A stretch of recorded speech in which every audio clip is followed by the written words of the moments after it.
నమస్తే. శ్రీ పరంజ్యోతి భగవతి భగవాన్ మహిమను చూద్దాం. బళ్ళారికి చెందిన వైష్ణవి గారి మనోహర పరివర్తన అనుభవం ఇది.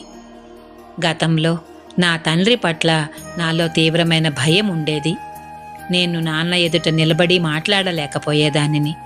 నిజానికి నా తండ్రితో నా బంధం గురించి సహాయం కోరుతూ ఒక స్నేహితురాలి ద్వారా 2009లో నేను ఈ ధర్మంలోనికి వచ్చాను.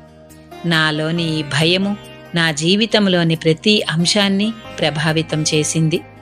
ఆయనతో నా సంబంధంలో స్వస్థతా పరివర్తన కోసం నేను శ్రీ పరంజ్యోతి భగవతి భగవాన్కు నిరంతరము ప్రార్థించేదానిని. 2012లో నా తండ్రి తీవ్రమైన ఆరోగ్య సంక్షోభాన్ని ఎదుర్కొన్నారు. శ్రీ పరంజ్యోతి భగవతి భగవాన్ దివ్య పాదపద్మాల వద్ద హృదయపూర్వక ప్రార్థన, శరణాగతి ద్వారా నా తండ్రి సంపూర్ణంగా కోలుకున్నారు. తరువాత నేను మా నాన్న ముక్తి దర్శనానికి హాజరయ్యాము. సేవ చేసే భాగ్యాన్ని కూడా పొందాము. క్రమంగా నాలో పాతుకుపోయిన భయము పూర్తిగా కరిగిపోయింది.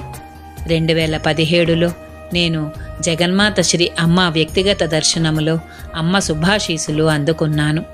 ఆ క్షణం నుండి నా జీవితంలో ఒక గొప్ప పురోగతి లభించింది. నేను నా తండ్రి పట్ల సంపూర్ణ అంగీకారాన్ని, మా సంబంధంలో ప్రగాఢ ఉపశమనాన్ని అనుభవించాను. నా అంతరంగ ప్రపంచాన్ని మార్చి మా కుటుంబంలో సామరస్యాన్ని పునరుద్ధరించిన శ్రీ పరంజ్యోతి భగవతి భగవానుకు అపార కృతజ్ఞతలు, ధన్యవాదాలు.